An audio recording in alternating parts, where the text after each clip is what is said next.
If you find you have a few extra hours of time you don't know what to do with, might I suggest hopping in the car and taking a quick trip out to Montana.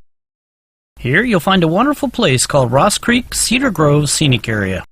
You'll be treated to both stunning water features, as well as massive cedar trees 8 feet across. The trail is actually located 3 miles off the main road. The drive up to it is by itself a very pleasant little surprise. When you finally get to the parking lot, restrooms are available, as well as picnic tables among the cedars. At the start of the trail, you'll find your standard proceed at your own risk sign. Here, they're telling you they're not going to remove a tree just because it's hazardous. Trees do, after all, occasionally fall down.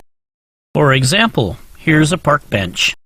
This cedar tree landed on the park bench. You obviously don't want to be sitting on the bench when that happens. Let's get started. Head across the little bridge.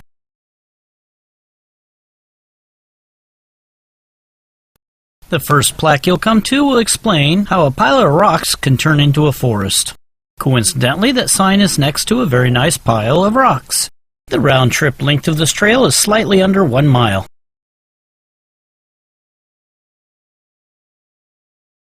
The trail parallels a very nice creek.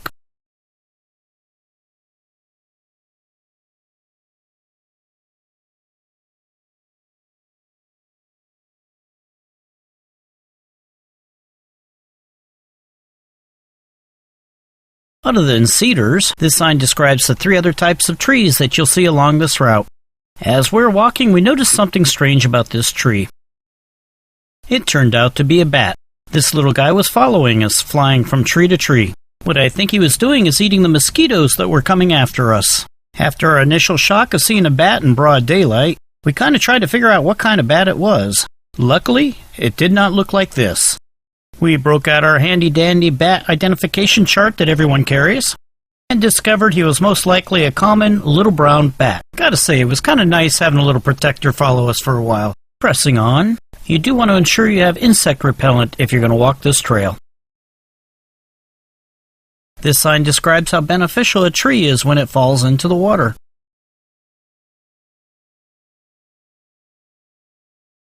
Here, we're going to start learning about some of the wildlife in this area.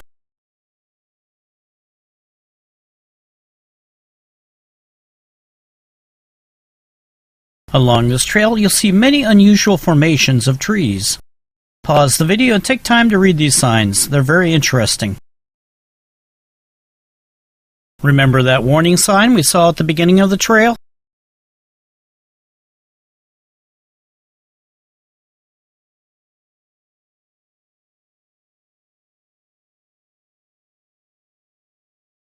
The size of some of these trees simply takes your breath away. We finally came to a split in the trail. Look for this sign and follow it.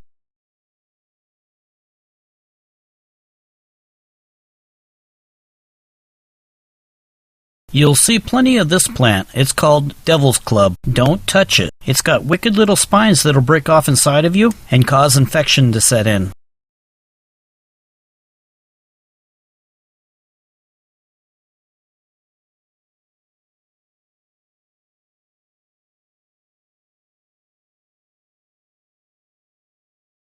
Anyone who's ever split wood has to stand here and look in awe at this. What kind of force would it have taken to split a tree this wide? The answer is the tree's own weight. This tree trunk branched off in a Y. As the tree fell, it straddled another tree in that Y and acted like a splitting wedge for the entire tree. This plaque is describing what's going on below ground. It's got some very interesting stuff to say about fungus.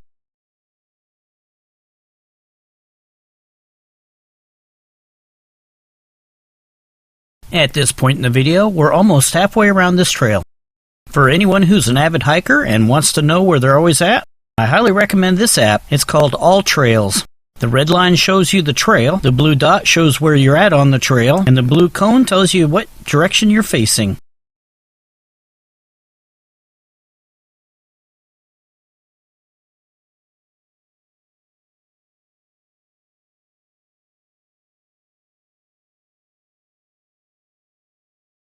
This looks a little weird. We'll see if we can figure out what this is later. When you get to this sign, you can leave the nature loop and really put some hiking miles on those new boots. You do want to watch your step on some of the trail. Although seeing all these routes does make me wonder about the people that wrote the brochure about this trail. They claim it's handicap accessible. I wonder if they actually ever visited the trail. Oh, that mystery we're going to look into? A huge rock all by itself. I'd love to know this story. If you ever wanted to know the difference between a marten, a weasel, and a mink, spend a few minutes reading this sign.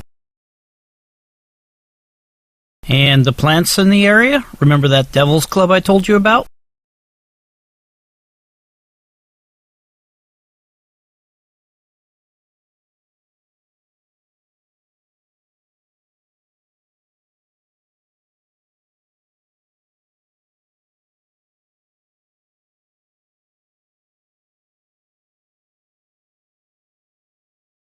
While we're out there, we came across this family playing in the stream.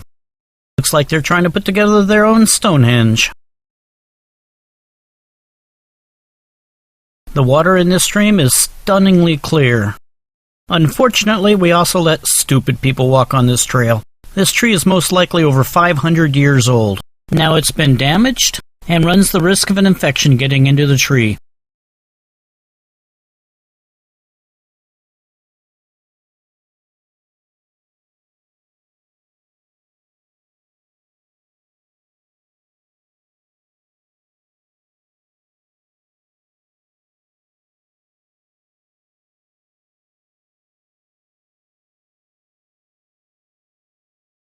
You'll hit another intersection, and again you want to follow the sign.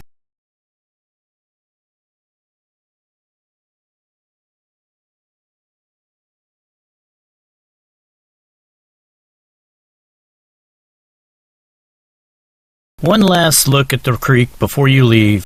And here's a bonus. While driving back to the main road, you'll be treated to spectacular views that you didn't know about coming in because they were behind you.